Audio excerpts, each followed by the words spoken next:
নমস্কার বন্ধুরা, আমি কোজাগরি আবারও চলে এসেছি তোমাদের সামনে একটা ভিডিও উপস্থাপন করব বলে।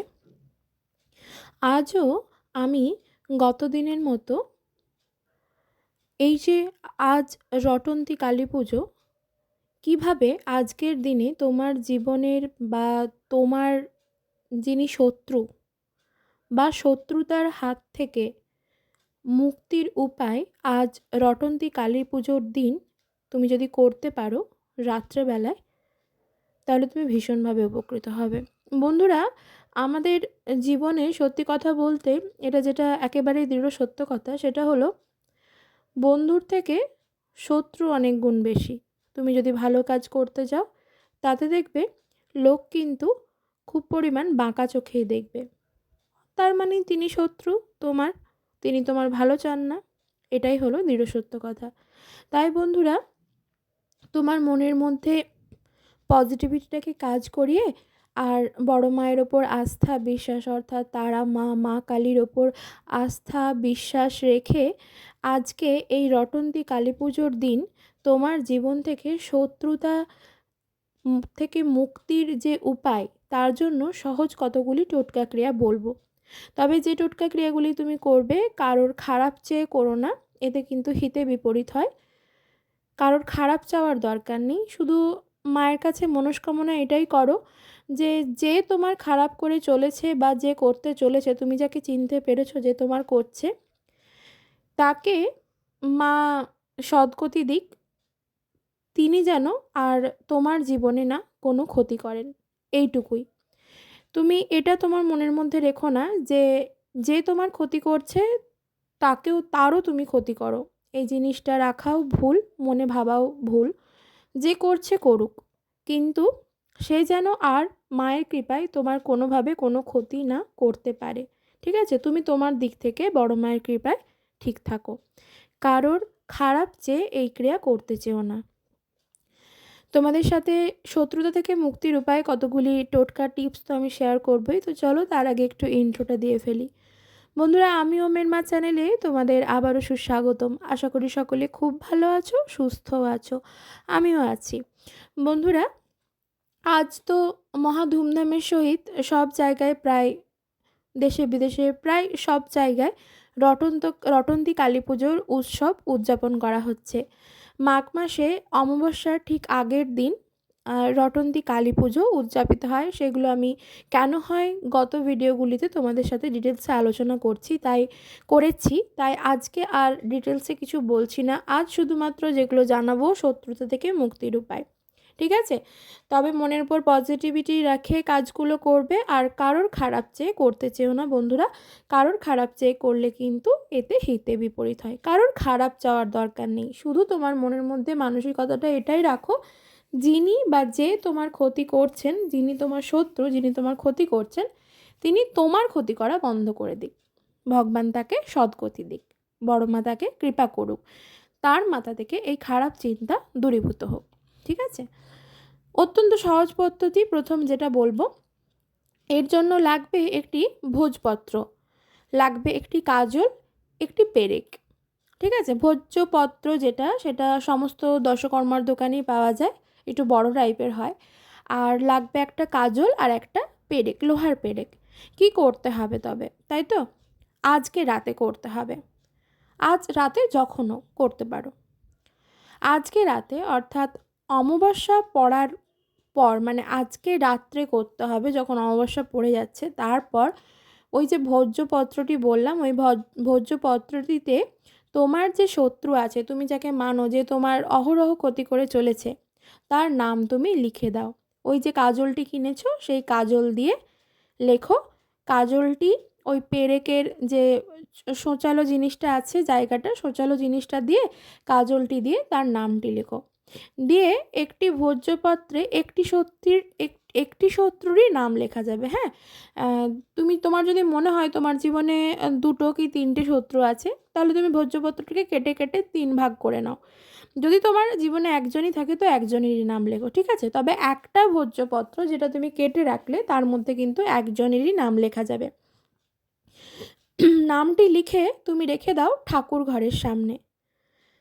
রেখে দিলে আজকে রটন্তী কালী পুজো, কাল অমাবস্যা তিথি পড়ে যাচ্ছে, তবে একটি মন্ত্র উচ্চারণ করতে হবে। এই মন্ত্রটি 108 বার জপ করতে হবে তোমাকে, ঠিক আছে? একদম মনে মনে।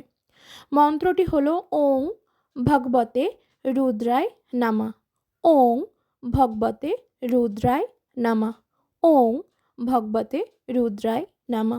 এই মন্ত্রটি 108 বার জপ করো। জপমালা থাকলে তো ভালোই, জপমালা না থাকলে ঘড়ি ধরে 10 মিনিট জপ করে নাও, হয়ে যায়।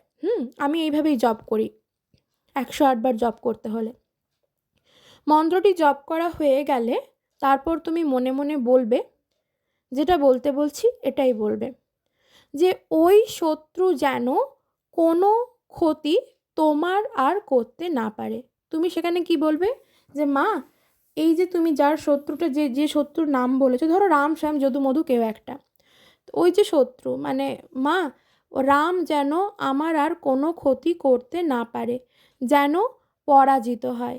সাথে এটিও বলবে যে আমিও এর কোনো ক্ষতি চাইছি না মা, তুমি একে সদ্গতি করো, আমার আর ক্ষতি যেন সে না করে, ঠিক আছে? এটা কিন্তু মনে মনে বলবে, কারোর ক্ষতি চেও না, তুমি চেও না অন্তত।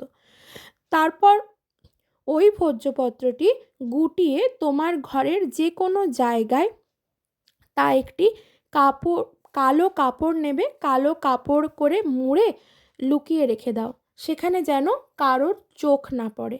বোঝাতে পারলাম? এমন জায়গায় রাখো, সেই জায়গায় যেন কারোর চোখ না পড়ে। 2 নম্বর যেটা, সেটা একটা বিউলির ডাল দিয়ে করতে হবে। কি করতে হবে? 38টা গোটা অক্ষত বিউলির ডাল নেবে তোমার ডান হাতের তালুতে, নিয়ে সেই যে শত্রু তোমার, সেই শত্রুর নাম 7 বার বলবে।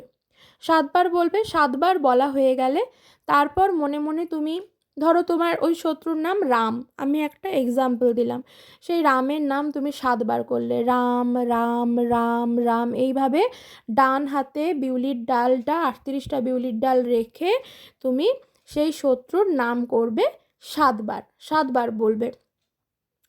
তারপর মনে মনে বলবে মাকে, মায়ের কাছে, বড় মায়ের কাছে মনস্কামনা জানাবে যে ওই যে শত্রুটি রাম, যেটা আমি এক্সাম্পল দিলাম, সে যেন তোমার ক্ষতি আর না করতে পারে, সে যেন পরাজিত হয়।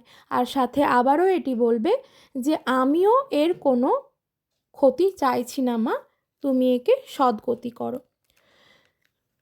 তারপর ওই যে 38টা বিউলির ডাল, সেটাকে কি করবে, কোনো একটা ফাঁকা জায়গায়, অর্থাৎ ফাঁকা কোনো নির্জন স্থানে পুঁতে দাও। তোমার বাড়ির নিচে কোনো মাটিতেও পুঁতে দিতে পারো। সেটা কখন করবে?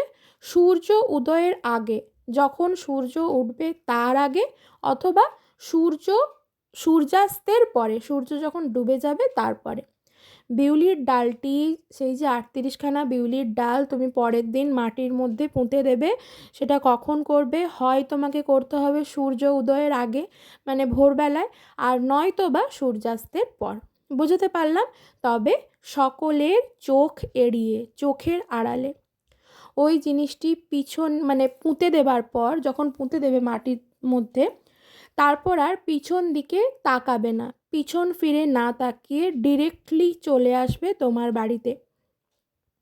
তবে এই ক্রিয়াটি রটন্তী কালী পুজো তো আজ, কালকে অমাবস্যা, মানে আজ রাত থেকেই পড়ে যাচ্ছে, অমাবস্যা তিথি চলাকালীন এই ক্রিয়াটি তোমাকে করতে হবে।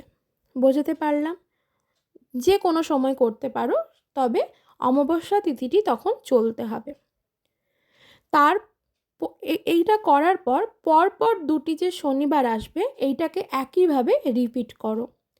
অর্থাৎ অমাবস্যা যেদিন করলে, রটন্তী কালী পুজো আজ, কালকে যে তুমি করছো, আজ রাত্রে করছো বা কালকে করছো, তারপর থেকে পরপর 2টো শনিবার করো।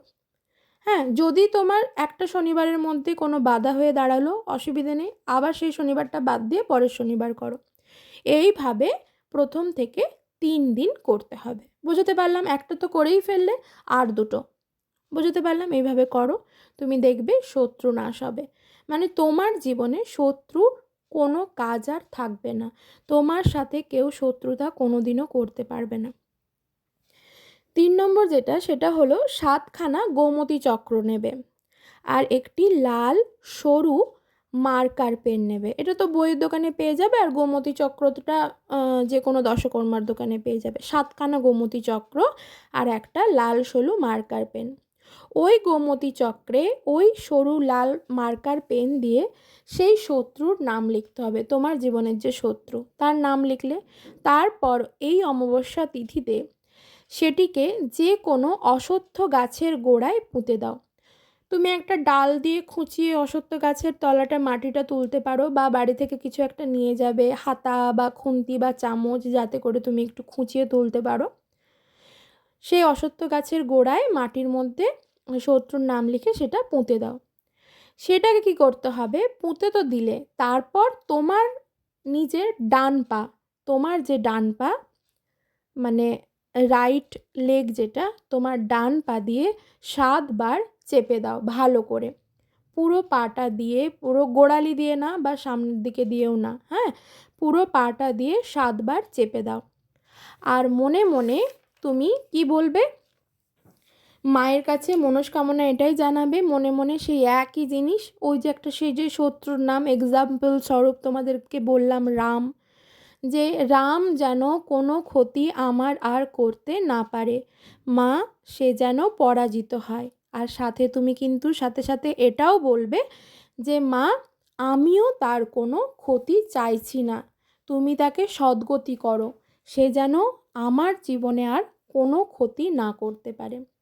বললে, হয়ে গেল।